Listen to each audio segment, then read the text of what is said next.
இதுதான் எங்கள் காலேஜுக்கு பக்கத்தில் இருக்க பார்க். கிளாஸை கட் அடிச்சா இங்கே தான் சுற்றுவோம். டேய் மச்சான் நில்றா டேய்.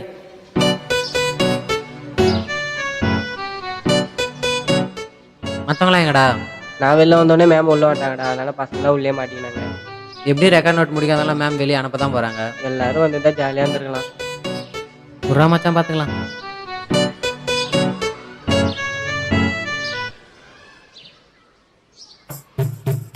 வா மச்சான் விளையாடலாம்.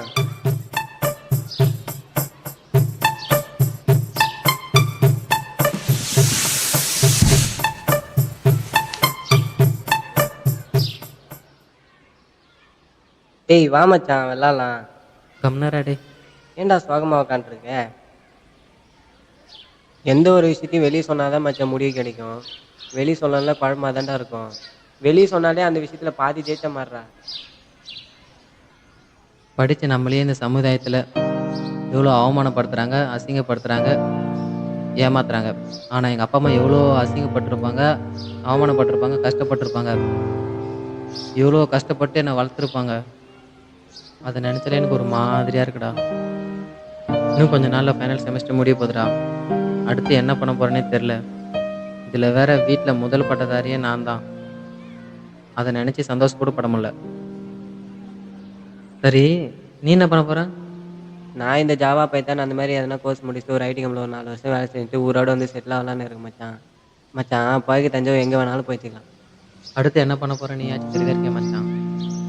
அடுத்து என்ன பண்ண போகிறோன்னு முடிவு பண்ணிட்டாலே தெளிவு தன்னால் கிடைச்சிரும் மச்சான். ஆனால் உன்னோட எங்கள் வீட்டில் என்ன ரொம்ப நம்புறாங்கடா.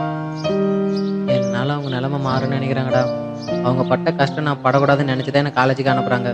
ஆனால் நான் என்னடானாக்கா ஜாலியாக சுற்றிட்டு இருக்கேன் மச்சான். நான் மட்டும் இப்படியே இருந்தேன்னா என்னோட அடுத்த ஜென்ரேஷனும் ரொம்ப கஷ்டப்படும் மச்சான். இது நினச்சாலே எனக்கு ஒரு மாதிரியாக இருக்குடா. மச்சான் டே ப்ரோ அந்த தண்ணி கொடுங்களேன்.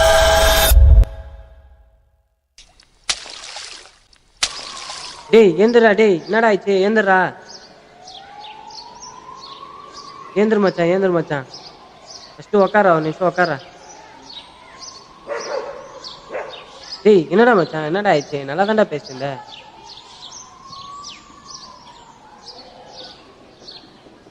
சரி போலாமா, உனக்கு ஓகேவா? மச்சான் நீ நல்லா இருந்தால் தானே உன் குடும்பத்தை பார்த்துக்க முடியும். முதல்ல உன் உடம்பு உயிர் நல்லா பார்த்துக்கிறா தானே உன்னால் எல்லாமே செய்ய முடியும். இந்த பணம் கல்வி எது இல்லைனாலும் இந்த உடம்பு இல்லைன்னா ஒன்றுமே செய்ய முடியாதுடா. உடம்பு போனதுக்கப்புறம் யோசிச்சு ஒன்றும் பண்ண முடியாது. இந்த பணம் பின்னாடி ஓடி பல பேர் சரியான நேரத்துக்கு சாப்பிடாம தூங்காமல் உடம்பு போனதுக்கப்புறம் அவங்கள்ட்ட பணம் இருக்கும், ஆனால் உடம்பு சரி பண்ண முடியாமல் போனவங்க தான்டா. மச்சான் சோறு இருந்தால் தானே சித்திரம் வர முடியும். உடம்பு ரொம்ப முக்கியம். ஃபஸ்ட்டு ஓவர்த்திங் பண்ணுறது அடுத்த நொடி நிச்சயம் இல்லாத வாழ்க்கடா. அதனால இருக்கிற வரைக்கும் சந்தோஷமா இருந்தணும் மச்சான். உடஞ்ச மண்பானை கூட மண்ணு மேலே தான் இடம் இருக்குது, ஆனால் மனுஷனுக்கு மண்ணு உள்ளதான் இடம். நீ சின்ன வயசில் பேருக்கு பின்னாடி ஐஏஎஸ்னு போடுவேன், அந்த தைரியம்லாம் எங்கே போச்சு? சின்ன வயசில் அதெல்லாம் பேருக்கு பின்னாடி போட்டேன். இப்போ அதெல்லாம் முடியுமில்லன்னு தெரியலடா. சின்ன வயசில் சைக்கிள் ஓட்ட கற்றுக்கும் போது கீழே விழுந்துருன்னு பயந்துருந்தா உன்னால் சைக்கிள் தான் ஓட்டியிருக்க முடியுமா, இல்லை பைக் தான் ஓட்டியிருப்பியா? அது மாதிரி தான்டா, அதுக்கான முயற்சி பண்ணினாலே உன்னோட ஃபஸ்ட்டு வெற்றி தான்டா. நீ முயற்சி பண்ணி அதில் தோத்துட்டினா அந்த தோல்விக்கான காரணத்தை கண்டுபிடிச்சி அதை சரி செஞ்சின்னா உன்னாலே முடியும்டா.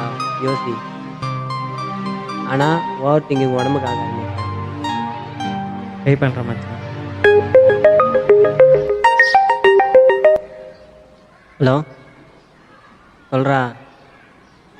ஆ அப்போ நீ கேட்கவே இல்லையா? என்னடா ஆச்சு? இன்றைக்கி ரெக்கார்ட் நோட் மேம் கேட்கவே இல்லையாண்டா, நாளைக்கு சப்மிட் பண்ண சொல்லிட்டாங்களாண்டா. இப்படின்னு தெரிஞ்சதுன்னா நம்ம வெளியேறாமல் உள்ளே இருந்துக்கலாம்டா. ஆமாம் மச்சான்.